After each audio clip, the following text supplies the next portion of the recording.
Pernyataan Bu Anies tadi, leadership, Mas. Iya, jadi saya kira dengan adanya komite kebijakan ini, ya Presiden yang mengatakan bahwa saya akan ambil alih ya pengendalian penanganan COVID-19 dan mitigasi dampak ekonominya, begitu. Dan yang harus dipastikan dalam waktu dekat adalah bahwa PSBB transisi ini ya tidak kemudian ya akhirnya berdampak pada kesehatan. Dengan apa? Dengan memastikan agar protokol kesehatan dilaksanakan ya secara ketat dan taat begitu. Melalui tentu saja nanti ada sanksi dan lain sebagainya.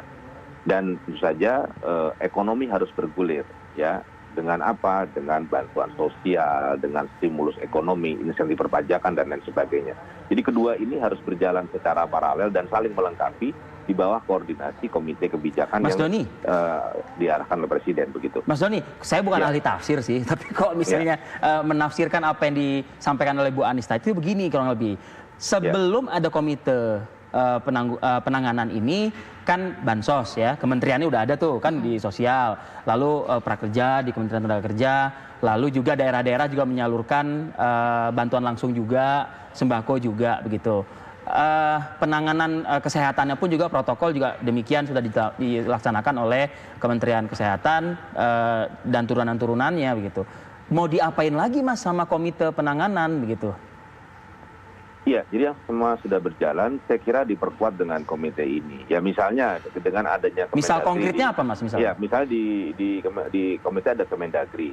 Ya selama ini kan ada bantuan dari pusat, ada bantuan dari daerah. Ini kan harus sinkronisasi, jangan sampai kemudian nanti yang sudah dapat bantuan sosial daerah dapat bansos dari daerah, dapat juga dari pusat. Nah ini kan harus sinkronisasi di bawah koordinasi Kemendagri. Jadi kebijakan-kebijakan seperti nanti yang dan kemudian keanggaran nanti dari Kementerian Keuangan. Komite kebijakan ini komprehensif akan membahas kebijakan mulai dari bagaimana mengatasi dampak ekonomi sampai penanganan COVID-nya. Misalnya nanti untuk rapid test ya bagaimana ya bisa tersedia di pasaran dengan harga eceran tertinggi 150.000. Ini kan perlu ada koordinasi kebijakan yang cukup komprehensif ya antar kementerian sehingga dibentuk komite kebijakan sehingga kebijakannya kemudian bisa efektif begitu. Oke, dengan gugus tugas independen saja angka penyebaran COVID ini masih fluktuatif kan, masih artinya belum ada titik di mana wah ini akan berakhir atau dan lain sebagainya begitu Mas Doni. Nah mungkin nggak boleh berharap nggak di masyarakat dengan dibikin seperti ini komite penanganan ini bisa signifikan lah. Ya, justru dengan ada komite ini kebijakan-kebijakan yang sifatnya terobosan dan akseleratif ya dalam mengatasi COVID-19 dan dampak ekonominya ini bisa berjalan secara baik begitu. Jadi diharapkan memang dengan ada komite ini ada akselerasi, ada percepatan penguatan dengan dua satuan tugas yang bekerja maksimal.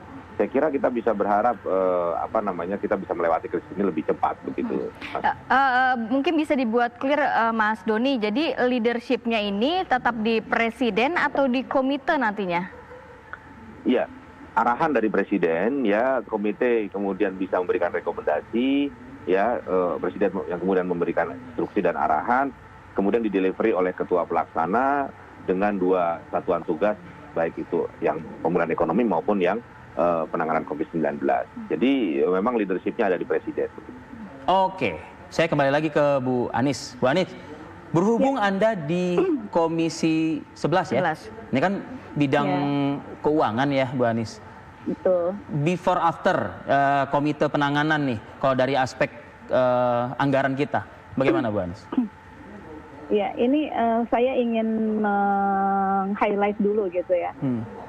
Kalau kita bisa feedback, itu sebetulnya sejak munculnya COVID-19, itu pemerintah sudah melakukan serangkaian kebijakan gitu ya. Misalnya pada tanggal 2 Maret 2020 ya. Jadi bersama dengan ketetapan WHO tentang status COVID-19 menjadi global pandemic, tanggal 13 Maret 2020 pemerintah menerbitkan keputusan Presiden nomor 7 tahun 2020 tentang gugus tugas percepatan penanganan coronavirus disease 2019. Ya, kemudian 30 Maret itu pemerintah secara serentak menerbitkan lagi keputusan Presiden nomor 11 tahun 2020 tentang penetapan kedaruratan kesehatan masyarakat COVID-19. Kemudian ada PP pemerintahan pemerintah nomor 21 tahun 2020 tentang PSBB dalam rangka percepatan penanganan corona ya. Kemudian ada Perpu nomor 1 tahun 2020. Nah, ini tentang kebijakan keuangan negara dan stabilitas sistem keuangan untuk penanganan pandemi COVID-19. Ini yang Perpu ini yang sangat luar biasa mendapatkan sorotan dari masyarakat, ya. Kemudian 3 April 2020 itu terbit lagi Peraturan Presiden nomor 54 tahun 2020 tentang perubahan postur dan rincian APBN.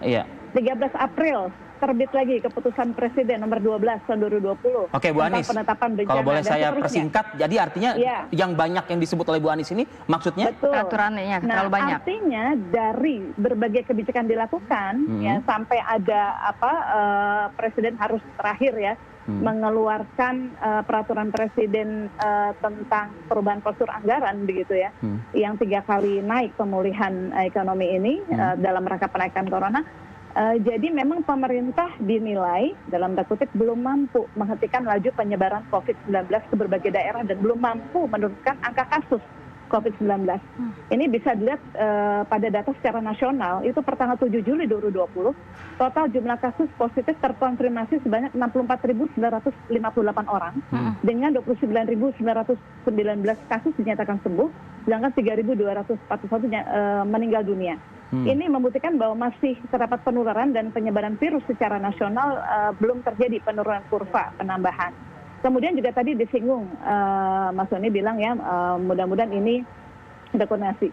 Dan ini juga kebijakan begitu banyak itu menunjukkan masih lemah koordinasi pusat dan daerah begitu ya, masih lemah. Salah satu ketidakteraturan manajemen informasi dan upaya menghadapi pandemi COVID di lapangan.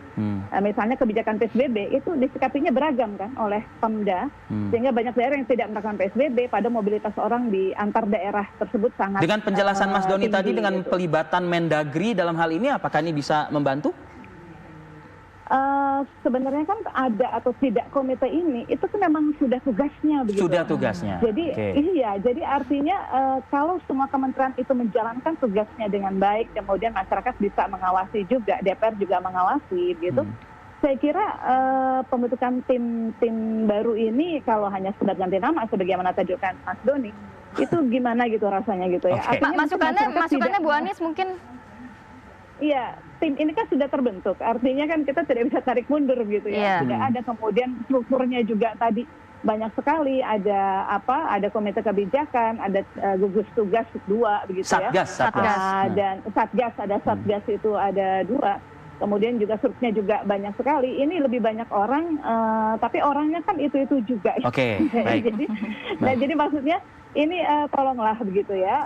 Lebih kalau dibilang lebih serius nanti tersinggung begitu ya. Kalau sekarang nggak serius gitu. Jadi mohon ini kita butuh pemerintah yang sigap gitu ya. Jadi leadership itu mesti kuat.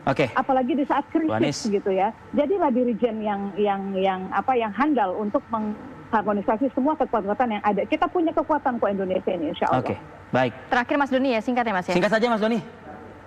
Ya, baik. Jadi justru dengan adanya komite ya penanganan COVID-19 dan ekonomi diharapkan terjadi akselerasi. Jadi kita tunggu saja bagaimana kemudian kebijakan-kebijakan terkait dengan penanganan COVID-19 dan mitigasi dampak ekonominya ini bisa dijalankan secara lebih efektif, lebih cepat dan lebih baik lagi begitu. Nah, kita tunggu dalam waktu dekat ini. Saya kira kita bisa berharap ya dengan satu komite yang menggodok kebijakan di bawah arahan Presiden langsung. Saya kira akan jadi akselerasi di lapangan sehingga masyarakat bisa melihat bagaimana ada perubahan yang signifikan dalam waktu yang tidak terlalu lama. Masyarakat Indonesia itu cita rasanya tinggi Mas Doni. Jadi akan menunggulah rasa dari komite penanganan ini seperti apa gitu ya. Baik, terima kasih Mas Doni Gahraladian, terima kasih.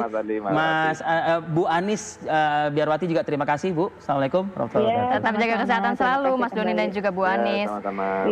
Baik, cita rasa nih, ngomongin cita rasa ini saya ngebayangin kopi. Karena ada warung kopi yang menyediakan wifi gratis untuk anak-anak belajar.